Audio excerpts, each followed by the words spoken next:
Sévère avec le Seigneur. Mais le Seigneur veut qu'on ait de la sagesse dans ce qu'on a manié, qu'on va vivre notre vie.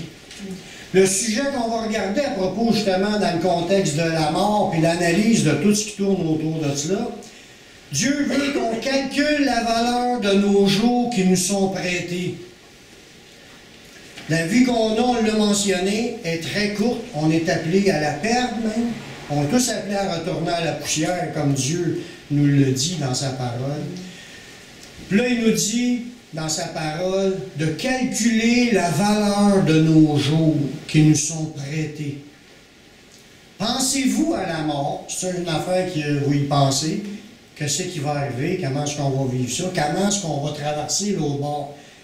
Est-ce que c'est quelque chose qui nous fait peur? Est-ce que c'est quelque chose qui nous dérange? Même, il y en a qui pensent à cela, puis ils prennent des pilules à cause de cela, pour pas y penser, justement, parce qu'ils ont tellement peur, ils font des angoisses.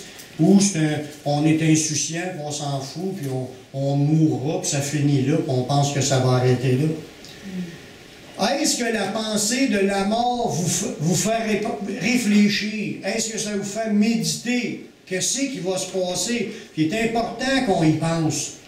Parce que si y penses, tu vas t'arrêter et savoir, ouais, mais c'est quelque chose là au bord, comme c'est dit dans la parole. Puis ouais, mais s'il y a quelque chose qui, comme s'il y a un Dieu qui va nous juger après, mais là, si on y pense, ça va nous aider à prendre de bonnes décisions pendant qu'on marche sur cette vie, dans cette vie. Pensez-vous à la mort? Penser à la mort devrait nous amener à des réflexions profondes sur la manière que nous vivons notre vie chaque jour.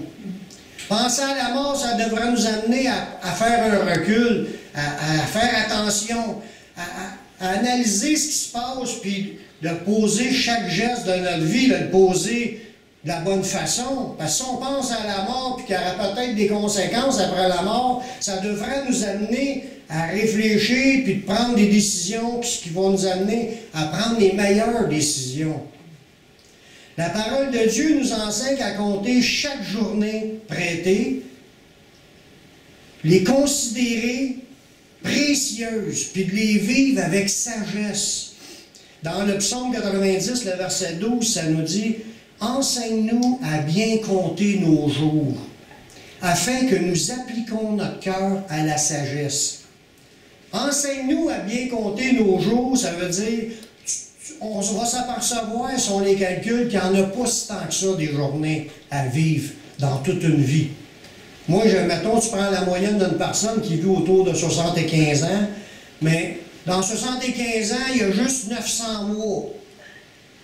C'est pas gros, 900 mois. Les mois passent un par derrière l'autre comme ça. On se revient de bon, toujours en train de changer notre calendrier. Les mois passent. Dans 900 mois, il y a 27 375 journées. Ça a l'air gros, mais ça passe tellement vite. Pour moins que 58 ans, il me restera, si je me base sur 75 ans, il me restera 17 ans à vivre. Ça veut dire 204 mois. Il me restera 204 mois sur 900. C'est pas gros. Puis je m'en aperçois comment est-ce que les mois passent vite, surtout quand tu es chauffeur d'autobus, puis tu regardes ton horaire scolaire. Là, tu commences l'année en septembre, première nouvelle que tu sais, tu es déjà rendu en octobre. Première nouvelle que tu sais, tu es déjà rendu en novembre. On regarde les journées de congé qu'on a, puis ça passe vite, on est toujours arrivé, on est toujours en congé. Les mois passent sans arrêt. Puis ça, le monde qu'on se demandait à ma mère, ça a trouvé que ça a été long. C'est quel âge t'es rendu, maman? 79. Non, mais sans dire que t'en as 79, ça a-tu passé vite? Ça passe très vite. Ça passe très vite. Surtout quand t'es rendu à la fin, t'as trouvé que ça passait vite. Quand tu commences ta vie, tu dis « Wow, j'ai le temps masse. » Quand t'es adolescent, tu trouves ça long pour arriver à 18 ans. Quand tu as 18 ans, tu es déjà rendu à 58, puis ça passait de même. Où sont mes journées? C'est pour ça que la Bible nous dit d'apprendre à bien compter nos jours. Ils sont importants. Chaque journée que nous vivons, c'est prêté par Dieu. C'est un cadeau. C'est un cadeau que Dieu t'a fait. Il t'a donné une journée de plus. Puis on a tellement peu de journées à vivre. On faut les compter, Puis dans quel but qu'on devrait les compter? Dans le but de grandir en sagesse. Ça nous dit, afin que nous appliquions notre cœur à la sagesse. Vu que tu es comptes, puis tu t'aperçois que ça passe vite, mais là, tu vas te dire, wow, il faudrait peut-être que j'apprenne à bien les vivre, mes journées. À ne pas être ouvert à tout ce qui n'est pas bon.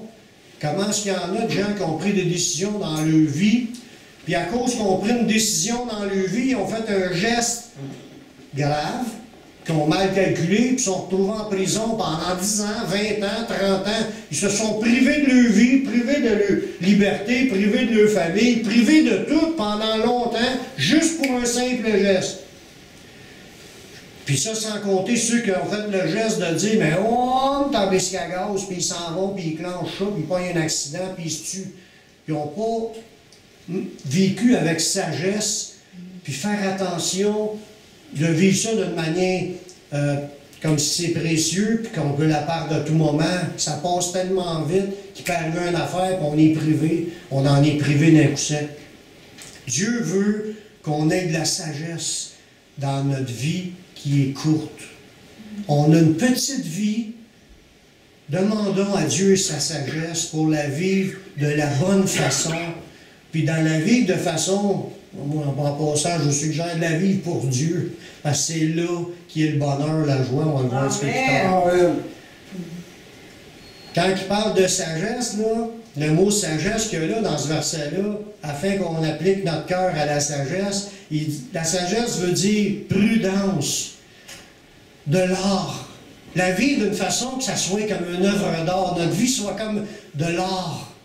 Comme on serait des artistes qui prennent le temps de vivre leur vie du matin jusqu'au soir, puis de la vivre d'une manière parfaite, une belle vie, une bonne vie. Ça a aussi le sens avec adresse ou avec sagesse en administration, prendre des bonnes décisions qui vont aider à améliorer notre sort financièrement, voyez-vous. Puis il y a d'autres places, la sagesse, sagacité, ça j'ai oublié de checker dans le dictionnaire, je ne sais pas ce que ça veut dire, mais ça a encore rapport avec la sagesse. Vivre avec sagesse, c'est aussi le sens de prudence. Faire attention à ta vie qui est précieuse. Tu sais que tu vas mourir, puis tu sais que tu en as peu de jours, puis ça passe très vite. Tu vas vivre avec prudence. Puis aussi dans l'idée de la sagesse morale et religieuse, dans le sens avec sagesse, la vivre de façon sage, intelligente, de la bonne façon devant Dieu. Voyez-vous? Dans le psaume 90, dans lequel ce verset-là est écrit, on va lire à partir du verset 9. Tous nos jours disparaissent par ton courroux. Quand Dieu a dit « c'en est assez », paf, tu disparais, ton heure est arrivée, tous tes jours, ça disparaît. C'est Dieu qui décide du jour où on va partir. C'est pour ça qu'il est important de vivre avec sagesse, puis d'être prête à rencontrer notre Créateur. Le jour de notre mort, c'est prête, pas prête, tu pars. Puis tu n'emmènes rien avec toi. Et dit, tous nos jours disparaissent par ton courroux. Nous voyons nos années s'évanouir comme un son. C'est juste du bruit. Notre vie, là, essayez de vous rappeler tout ce que vous avez vécu depuis que vous êtes au monde.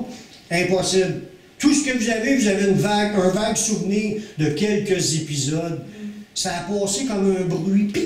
Et voilà, vous êtes rendu à l'âge que vous êtes rendu, puis peut-être que c'est votre dernière journée, que vous allez partir, puis on tombe, notre heure est arrivée, on est mort. Notre vie a été juste un petit bruit pendant un petit temps.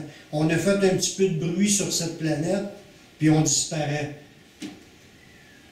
Les jours de nos années s'élèvent à 70, et pour les plus robustes à 80. Et l'orgueil qu'ils en tirent n'est que peine et misère.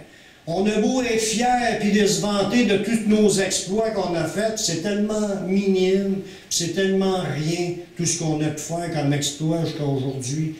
Puis Dieu ne nous avait pas demandé de faire des exploits, mais l'homme, dans son orgueil, a comme un besoin de se valoriser, de se sentir important, de se sentir le premier, le meilleur, le nombril du monde. Puis là, il s'élève dans ses pensées.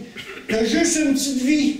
Peu importe ce que tu as vécu, toute ta gloire que tu as essayé de t'accumuler pendant cette petite vie-là, c'est éphémère, puis tu n'emmèneras rien avec toi. Ce n'est que peine et misère, car il passe vite et nous nous envolons. Nos journées glorieuses, surtout ceux qui ont le trip de se vanter de leurs péchés, puis de leurs exploits, puis tout comment est-ce qu'ils ont fait. Ils ont fraudé ici, ou ils ont eu tant de femmes à leurs actifs, puis etc. Toutes les choses que le monde peut se vanter dans leurs péchés, c'est toute de la gloire passagère, éphémère, qui va disparaître. Ça passe vite. Qu'est-ce qui va te rester de ta vie quand tu vas être fini? Qui prend garde à la force de ta colère et à ton courroux? Il parle là, à Dieu. Là. Qui prend garde dans sa course sans frein dans le péché? Qui prend garde à la colère de Dieu? Comment est-ce que Dieu il le dit qu'il va revenir puis il va juger les actions secrètes des hommes? Les gens, c'est comme s'ils ne pensent pas, puis ils vivent comme s'il n'y aurait pas de conséquences. Qui prend garde à la force de ta colère et à ton courroux, selon la crainte qui t'est due? Les gens devraient réaliser, tout le monde devrait réaliser comment est-ce que notre vie est courte, elle passe vite, puis qu'on devrait craindre Dieu, puis marcher avec Dieu. C'est là que ça dit, enseigne-nous à bien compter nos jours, afin que nous appliquions notre cœur à la sagesse. Ça, c'est une exhortation qui sera pour nous, qui connaît Dieu, qu'on pourra prier Dieu, puis dire, Seigneur, donne-nous de réaliser comment est-ce que nos jours sont importants, comment que ça passe vite, puis qu'il est important que je marche avec sagesse pendant cette vie terrestre.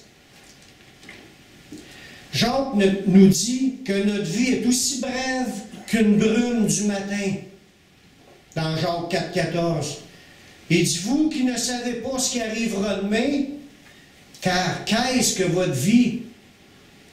Vous êtes une vapeur qui paraît pour un peu de temps, puis qu'ensuite elle disparaît. Oui, on voudrait laisser notre marque dans ce monde. On voudrait que notre nom soit écrit dans le record Guinness, ou qu'on soit dans le nom des célébrités, ou dans le temple de la renommée.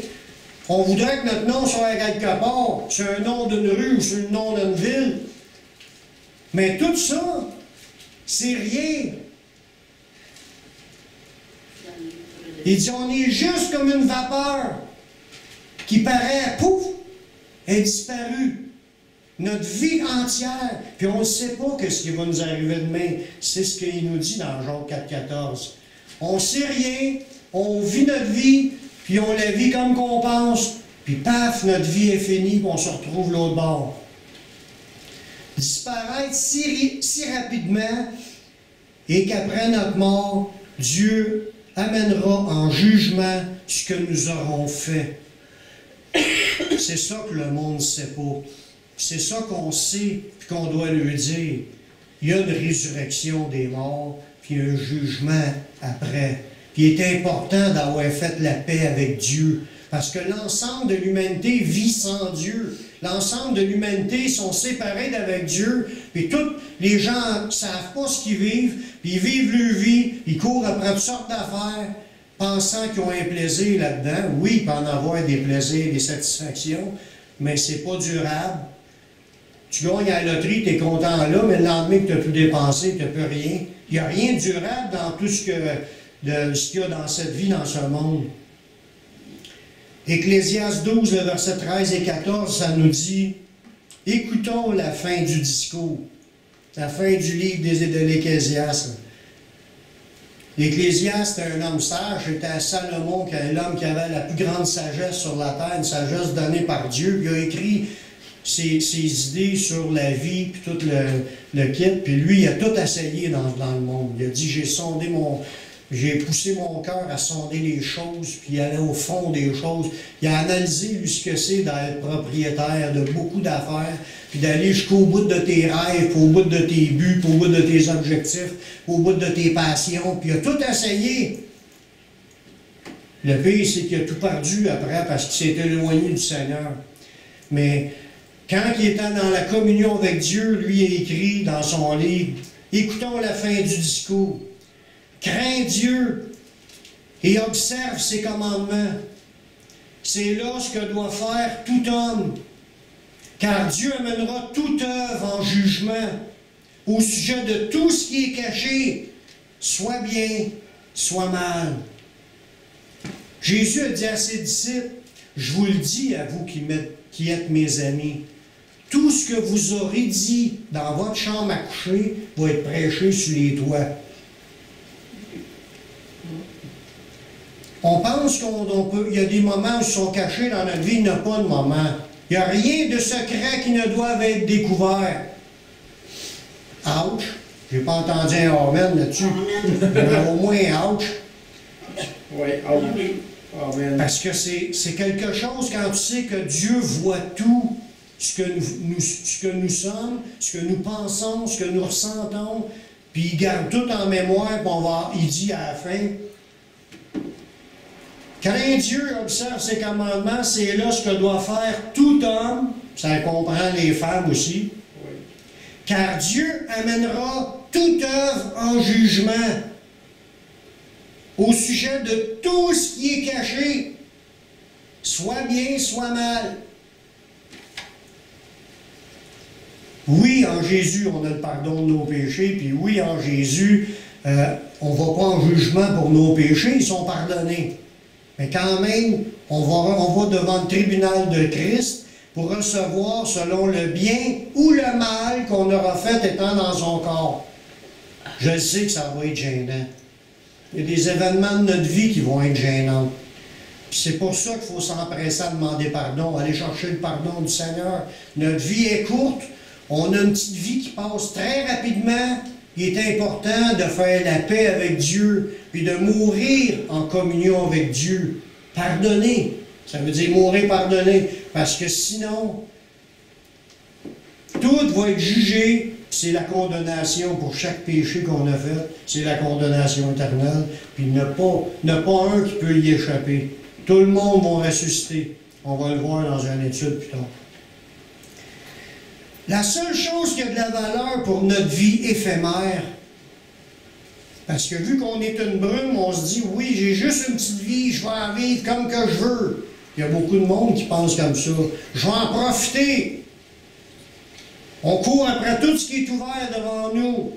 Aujourd'hui, il n'y a rien de plus ouvert comme que ça n'a jamais été. Là. Tout est permis là, quasiment. Il y a pas, tu peux, à moins que tu violes quelqu'un, là, c'est pas permis, mais en général, tu peux avoir le nombre de femmes que tu veux dans ton lit, c'est pas grave. Tu n'as même pas besoin d'être marié. Tu n'as pas le droit de te marier à plusieurs femmes ici au Québec, mais ça ne t'empêche pas d'en avoir 10 dans ton lit. L'idée, c'est qu'il n'y a rien de défendu, tout est open. Voler, c'est sûr que là, tu ne peux pas le faire, mais ça ne me surprendrait pas qu'un jour, ils le permettent. Ils sont rendus qu'ils vont légaliser la drogue. Quand tu penses à ça, la drogue qui détruit les cerveaux, qui détruit, rend le monde captif, qui amène les gens à des drogues plus fortes, ça rend esclaves, puis tout ça, puis essaye de trouver des bienfaits par la drogue, oui, mais les bienfaits ne sont pas contrôlés. Si tu laisses la personne en prendre comme qu'elle veut, ça va amener un fléau, là, ça va détruire des cerveaux humains. Mais l'idée, dans tout ce qu'il y a autour, même si ça a l'air attrayant, il n'y a pas de joie là-dedans, il n'y a pas de plaisir, il n'est que esclavage, puis il n'est que pogner un down le lendemain quand tu te réveilles avec un mal de tête, puis que tu t'en vas encore. C'est juste ça l'idée, tu t'en vas encore. Tu as reviré une brosse la veille, tu te rappelles de rien ce que tu as fait, tu t'es battu avec du monde parce que tu étais sur la brosse, tu te réveilles le lendemain plein de bleu, tu as mal à la tête, tu t'en vas encore. Tu répètes toujours les mêmes affaires. La drogue, la boisson, les plaisirs de ce monde défendu par Dieu amènent des conséquences. Puis le diable, lui, il en profite, ça donne des accès au diable. On est lié par des démons, on est enchaîné dans des chaînes, puis notre âme est attristée. La joie n'est pas dans les plaisirs défendus. La joie n'est qu'en l'Éternel. Si tu vis bien ta relation avec Dieu, tu vas être heureux, tu vas être dans la paix, tu vas être dans la joie, tu vas aimer ta vie. Oui, elle va être courte, mais il y a d'espérance parce qu'il y a une vie après, une vie éternelle. Dans le psaume 90, que j'ai commencé à lire tantôt, je continue tout de suite après qu'il dit « Enseigne-nous à bien compter nos jours, afin que nous appliquions notre cœur à la sagesse. » Il continue avec l'idée, puis là, ça rend dans ce qu'un chrétien doit vivre. Reviens, Éternel. Jusqu'à quand? Aie pitié de tes serviteurs. Là, c'est en train de parler à quelqu'un qui cherche à revenir en contact avec le Seigneur. Quelqu'un qui a réalisé qu'avec le Seigneur, tu as tout à gagner d'être avec le Seigneur. Puis c'est avec le Seigneur que tu vas être béni, tu vas être heureux, tu vas vivre la joie, tu vas être délivré, tu as l'espérance, tu as la confiance, tout naît dans ta communion avec le Seigneur. Là, la personne, c'est comme si elle crie au Seigneur pour que le Seigneur revienne dans sa vie. Reviens, Éternel, jusqu'à quand? Aie pitié de tes serviteurs. Rassasie-nous chaque matin de ta bonté. C'est là que ça commence. Quand tu te lèves, puis tu rentres dans le contact avec le Seigneur. Tu prends un temps de prière avec le Seigneur. Ta vie est bénie. Oui, notre vie est courte, mais tu peux la vivre heureux. Si tu t'accroches au Seigneur, tu tournes vers le Seigneur dès le matin, puis tu demandes au Seigneur de te faire vivre ses bontés. C'est lui qui nous accorde ses bontés. Il nous prête la vie, mais il nous fait jouer de moments heureux. C'est lui qui remplit notre cœur de sa joie. Et nous serons, il dit, rassasie-nous chaque matin de ta bonté, et nous serons toute notre vie dans la joie et l'allégresse. Ceux qui l'ont expérimenté peuvent dire Amen là-dessus. Amen. Oui, il y a des journées qu'on ne le vit pas. C'est pas à cause que Dieu ne voulait pas qu'on le vive. C'est à cause qu'on n'a pas été puisé dans sa paix, sa joie et ses bontés. Parce que si tu t'arrêtes à chaque matin de prendre du temps avec le Seigneur, tu peux vivre une vie courte, mais bien remplie de la présence de Dieu, une vie de joie, de bonheur, d'allégresse. Réjouis-nous autant de jours que tu nous as humiliés. Parce que dans sa prière, cette personne-là, ça semblait être comme si la personne avait abandonné le Seigneur, puis pendant un moment de son abandon, pendant un moment d'éloignement du Seigneur, la personne vivait comme un désert, des sécheresses, de l'humiliation, ça va pas bien dans sa vie, parce que la personne néglige d'aller chercher le contact avec le Seigneur, puis d'être bénie avec le Seigneur.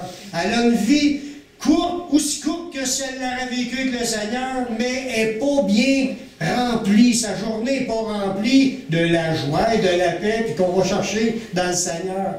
Et là, il leur demande, réjouis-nous autant de jours que tu nous as humiliés, autant d'années que nous avons vu le malheur.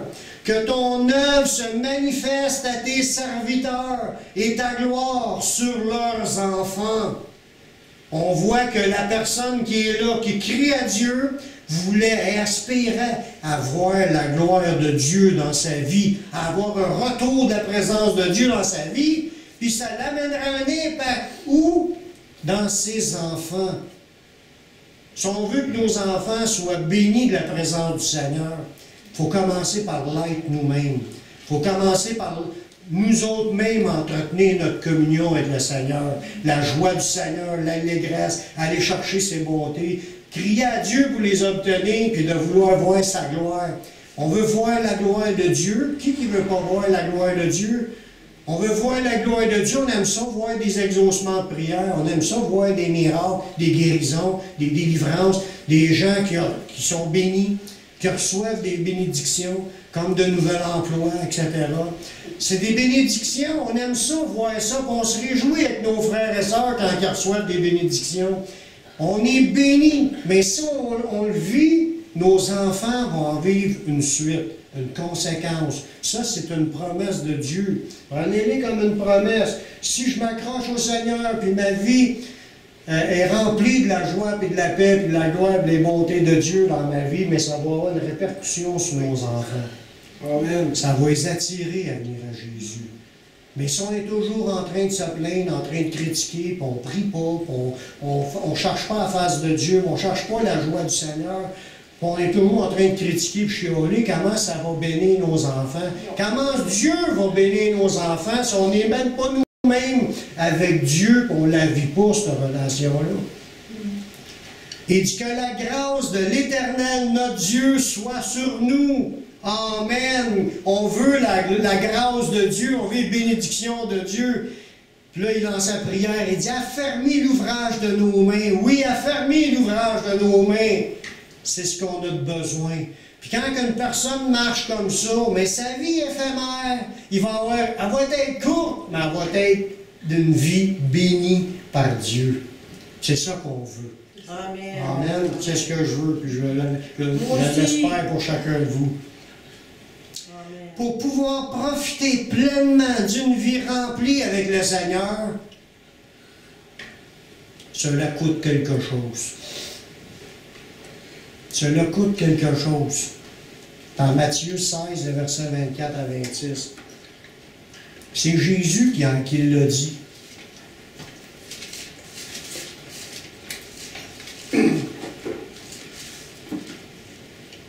Tu veux être béni par le Seigneur. Tu veux même finir un jour de vivre éternellement avec le Seigneur. Ça va être extraordinaire d'avoir la vie éternelle, d'être avec lui et de profiter de jours bien remplis de la présence de Dieu, mais pour l'éternité.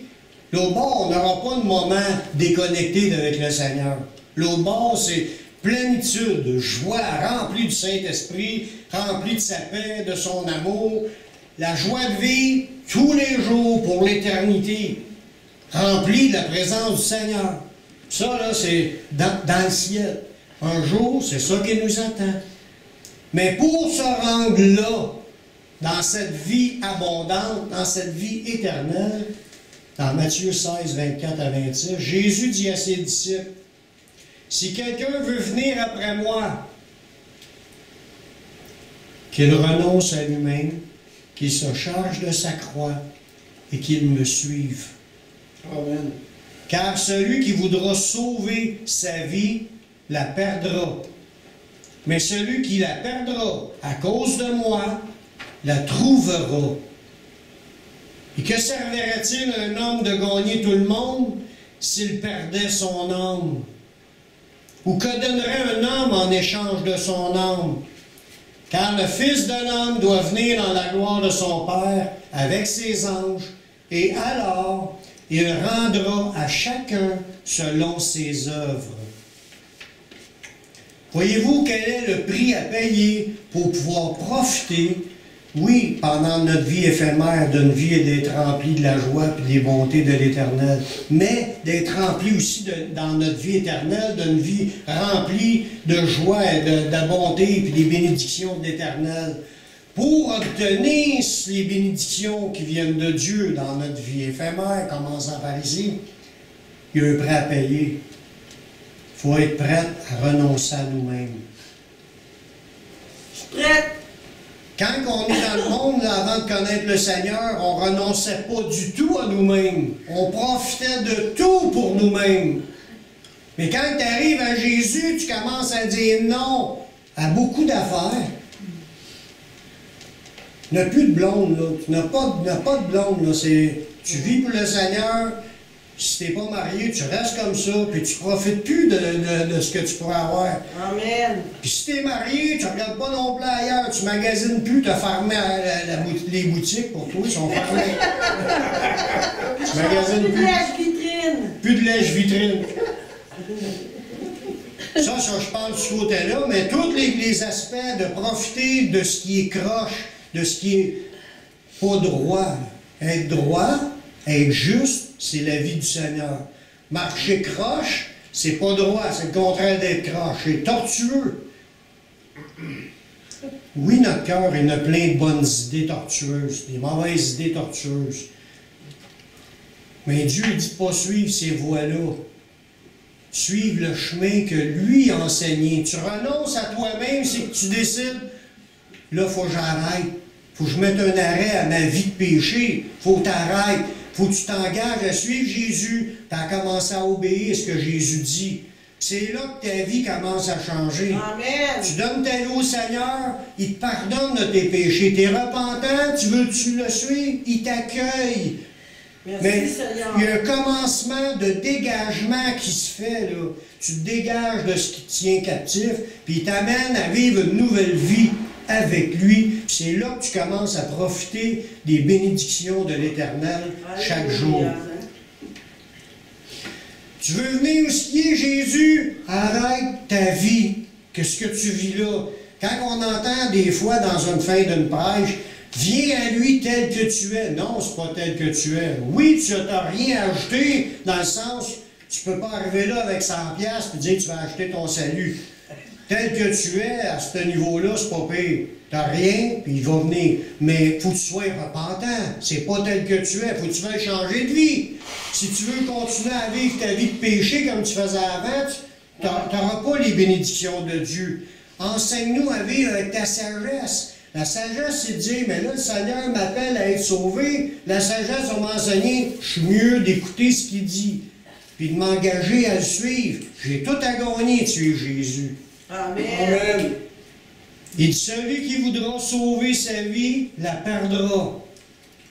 Ça parle de perdre sa vie ici. D'arrêter de vivre pour nous-mêmes, pour nos passions, nos désirs de péché.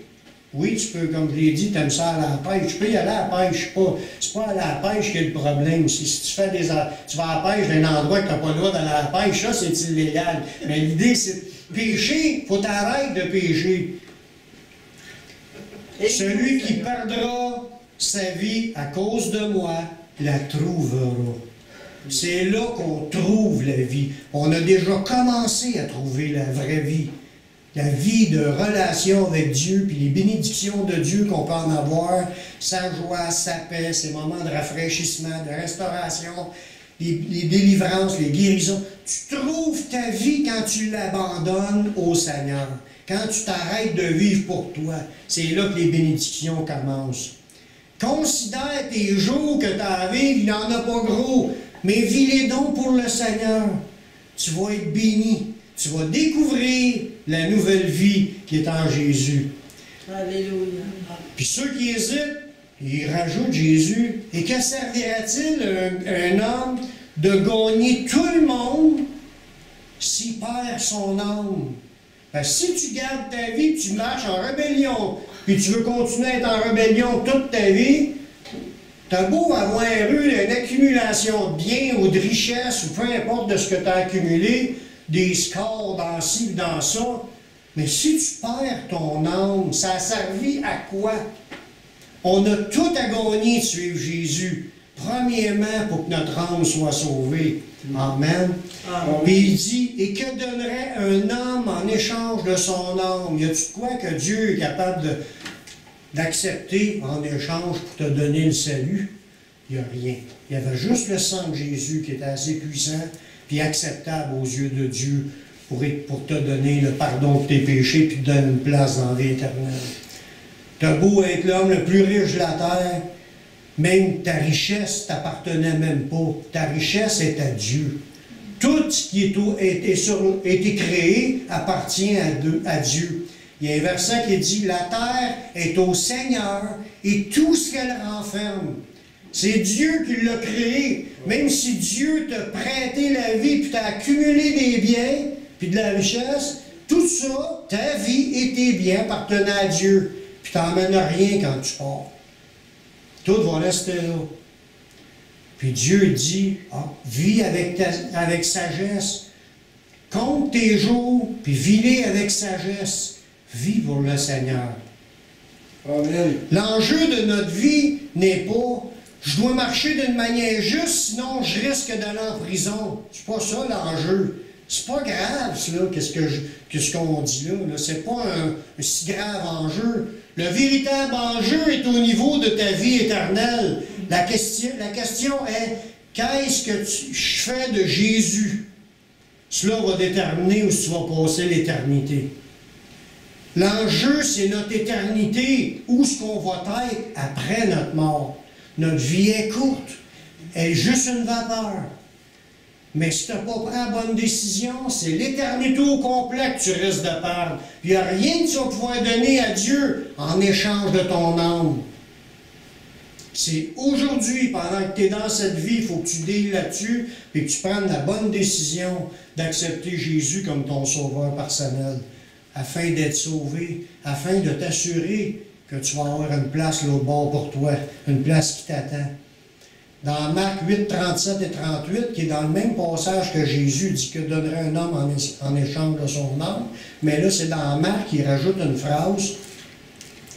Car quiconque aura honte de moi et de mes paroles au milieu de cette génération adultère et pécheresse, le Fils de l'homme aura aussi honte de lui quand il viendra dans la gloire de son Père avec les saints anges. Si tu as honte de Jésus, si tu dis, oh, ben moi, Jésus, là, tu sais, je suis pas dans sa gang. Moi, Jésus, c'est un gars spécial, mais non, non. Si tu as honte de Jésus et de ses paroles, Jésus, il ne faut pas oublier qu'il va revenir avec tous ses anges de sa puissance. Ça, la Bible, elle dit, ça va éclairer le ciel de sa gloire. Il n'a pas juste 2, 3. Juste un ange qui est apparu, il était comme l'éclair, un éclair qui brille. Un ange, à plusieurs reprises, on a vu dans le Nouveau Testament des anges qui ont apparu, puis qui éclairaient comme des éclairs. Imaginez-vous 1 milliard d'anges qui éclairent le ciel, des anges puissants de sa gloire. Il vient avec son armée, puis tous les êtres ressuscités. Si tu as honte de Jésus sur la terre, tu as honte de ses paroles, tu as honte de lui, tu as honte de ce qu'il a dit, lui-ci va avoir honte de nous devant ses anges, puis devant son Père. Amen.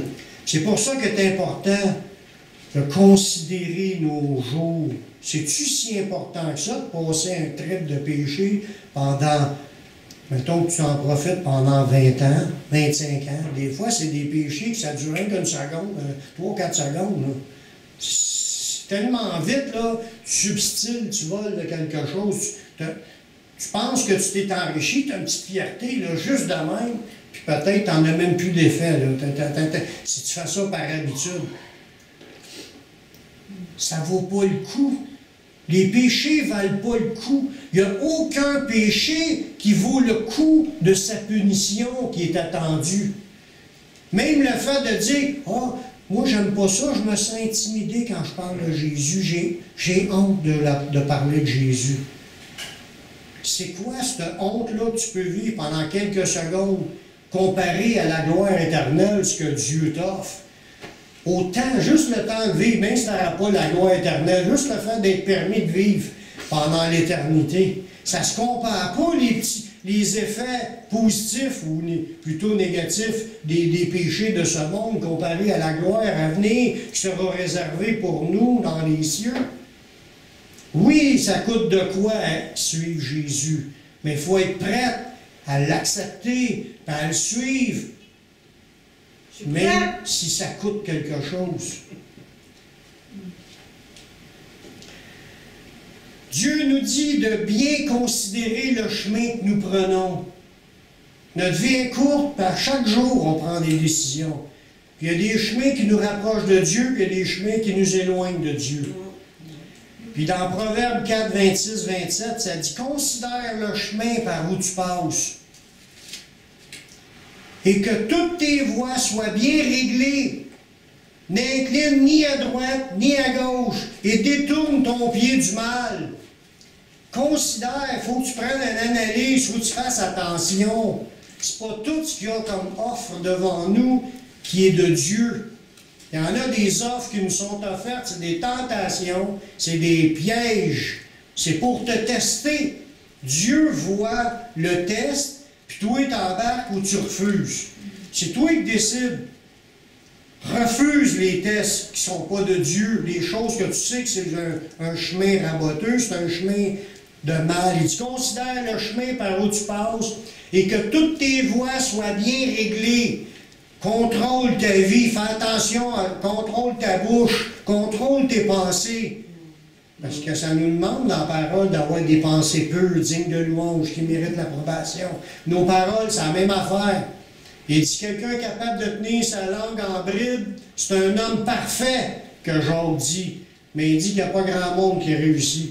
Mais il faut que tu travailles là-dessus. Il faut que ta vie soit bien réglée. Fais attention, parce que tu peux prononcer des paroles, puis tu peux ouvrir des actions au diable, puis t'embarquer dans bien des problèmes. Puis ça peut même t'éloigner de Dieu. Faut que tu gardes ta relation. C'est ce qu'il y a de plus précieux. On le sait que notre bénédiction, c'est dans sa présence. L'apôtre Pierre, lui, nous encourage à vivre comme si on était des voyageurs sur la terre. Dans 1 Pierre 2,11, ça dit, bien-aimés, je vous exhorte comme des étrangers et voyageurs sur la terre, à vous abstenir des convoitises charnelles qui font la guerre à l'âme. On est en voyage. On n'a pas vu quand on a pris l'avion pour s'en venir, mais on est débarqué ici, on vit ici. Puis là, il ne faut pas se penser qu'on est installé et qu'on est installé en permanence. On est juste en passage, puis dans pas long, on repart. Et le pire, c'est qu'on n'emmène rien. Il y a beaucoup de choses qu'on a traînées pendant notre temps de passage qui peut nous ralentir dans notre vie chrétienne. Il faut faire attention. Il faut bien régler notre conduite, puis il ne faut pas embarquer dans ce qui n'est pas de Dieu. Il faut faire attention, ce n'est pas tous les gens qu'on rencontre qui sont autour de nous, qui sont là pour nous amener plus loin dans notre vie, dans le bon chemin. Il y a des pièges là-dedans, puis il y a des tentations, puis il y a des détournements qui se font. Ouais. Il n'y a pas juste des détournements d'avions, il y a des détournements de chrétiens qui s'est fait. Puis il y a même des gens qui ont été détournés, ils étaient sur le bord d'accepter Jésus, ils ont entendu quelque chose, ça les a fait peur, ça les a troublés, puis ils n'ont pas accepté Jésus. Il y en a d'autres qui l'ont reçu, puis ça dit qu'ils se sont éloignés après. Ils ont abandonné. Ils ont abandonné. N'appliquons pas notre cœur à nous enrichir ici-bas. C'est ce que ça dit aussi dans la parole. La véritable richesse sera celle qui est dans les cieux. Amen. Dans Proverbe 23, versets 4 et 5, ça nous dit, « Ne te tourmente pas pour t'enrichir. N'y applique pas ton intelligence. » Ça veut dire, réfléchis plutôt des affaires qui vont durer. Veux-tu poursuivre du regard ce qui va disparaître? Car la richesse se fait des ailes, et comme l'aigle, elle prend son vol vers les cieux. La richesse est dans le ciel. Amen. C'est pour ça que Jésus dit, amassez-vous des trésors dans les cieux, où ce que la teigne et la rouille ne détruisent point, puis où ce que les voleurs ne percent ni ne dérobent. Tu ne te feras pas voler rien de ce que tu as ramassé pour ton fort pension éternelle. Considère ta vie est courte, elle est bien éphémère. Vis-la avec sagesse, puis vis de façon à t'enrichir pour les choses permanentes, pas pour les choses qui vont disparaître. Aide-nous, Seigneur. Amen. Gloire à Dieu. Amen. Seigneur. Le temps est court. Soyons sages. Rachetons le temps. Comprenons ce que Dieu veut. Dans Éphésiens 5, 15 à 17. Prenez donc garde de vous conduire avec circonspection. Circonspection, là, ça veut dire, selon les circonstances, de marcher avec une inspection, d'une analyse, de regarder ce qui se passe autour de toi, puis de prendre des décisions éclairées, mais en considérant tout ce qui est autour de toi. Il faut que tu fasses attention. Il dit, prenez donc garde de vous conduire avec une analyse des circonstances. Non comme des insensés, mais comme des sages. C'est ça qu'on est en train de dire, qu'on marche dans la sagesse. Rachetez le temps, car les jours sont mauvais. C'est pourquoi ne soyez pas inconsidérés, mais comprenez quelle est la volonté du Seigneur. Analysez votre vie, sondez les choses. Considérez, choisissez la vie réglée. Vivez avec sagesse. Rachetez le temps. Oui, il y a beaucoup de choses qui nous font perdre du temps aujourd'hui. Mais rachetez le temps. Dieu nous demande des choses. Il dit, comprenez quelle est la volonté de Dieu. Il faut comprendre ce que Dieu a déjà préparé, ce que Dieu s'attend pour les chrétiens. Puis je sais que la prière, ça fait partie de ça. La louange, l'étude de la parole, qu'on se nourrisse de communion fraternelle, puis qu'on ait une évangélise. Ça, c'est les points principaux pour maintenir ta communion avec Dieu, puis de vivre dans la sainteté aussi. Ça fait partie des points principaux. Ça fait partie de ce qui devrait être dans la vie d'un chrétien. Ne nous laissons pas séduire par l'attrait d'imiter les actions des gens qui marchent tout croche. Parce que des fois, c'est tentant. Tu vois, comme il dit dans Job 21:7, ça dit « Pourquoi les méchants vivent-ils? Pourquoi les voit-on vieillir et accroître leur force? » Puis là, tu lis les autres versets, il dit « Ils deviennent prospères, ça a l'air aller bien. » C'est des méchants, mais ils ont l'air aller bien, tout va bien, ils grandissent en bien puis en argent. Là, on regarde ça, puis on est comme tenté par leur état, qui aurait plus de profit, dans un sens, d'avoir une vie croche, comme on le sait aujourd'hui. C'est plus facile pour une compagnie de faire de l'argent avec du dessous de la table que marcher honnête. Quand tu marches honnête, une compagnie, puis ils payent leurs taxes, leurs impôts, il en reste pas gros de profit. Mais s'ils marchent tout croche, là, ils font de l'argent autour de la table, puis ils font de l'argent noir, puis là, il y a des enveloppes brunes ici et là, puis là, il y a l'argent coule avec des choses croches. Oui, ça a l'air tentant, tout cela, mais il faut considérer, comme Salomon a dit, de craindre Dieu, observe ses commandements, c'est là ce que doit tout homme, car Dieu va emmener en jugement tout ce qui est caché, soit bien, soit mal. Tout va être jugé par Dieu. On n'a aucun avantage de travailler au noir, travailler en dessous de la table, travailler avec des choses de frauduleuses, puis être tout croche, d'imiter les croches. Dans Job, le chapitre 21, mais le verset 13, qui est juste quelques versets plus bas, il dit « Ils passent le jour dans le bonheur. » Les riches, les mauvais, pas les riches, les mauvais passent le jour, les méchants, ils vivent dans l'abondance, puis ils passent le jour dans le bonheur. Et, c'est là qu'est la conclusion, ils descendent en un instant au séjour des morts. Paf! Ils ne rentrent pas dans la présence de Dieu, ils s'en vont dans le séjour des morts. Fini. La vie, ils ont profité que dans leur vie temporaire, éphémère. Ils ont profité, ils ont vécu tout croire. Oui, il y a une abondance incroyable, mais tu regardes en arrière, le vie est fini. Ils partent parce qu'ils meurent, mais ils s'en vont dans le séjour des morts. C'est fini pour eux.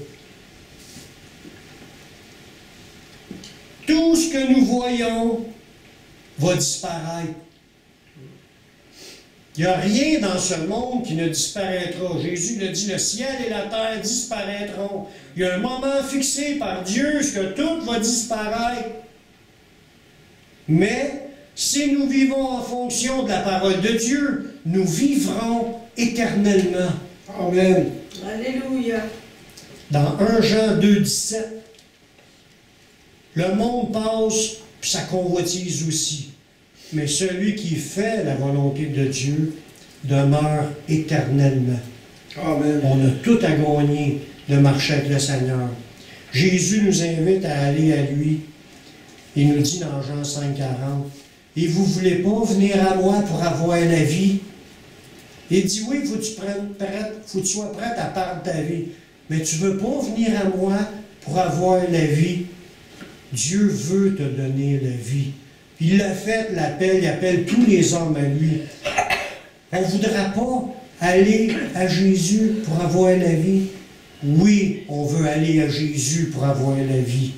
Oui, Seigneur, je te remercie pour ta parole.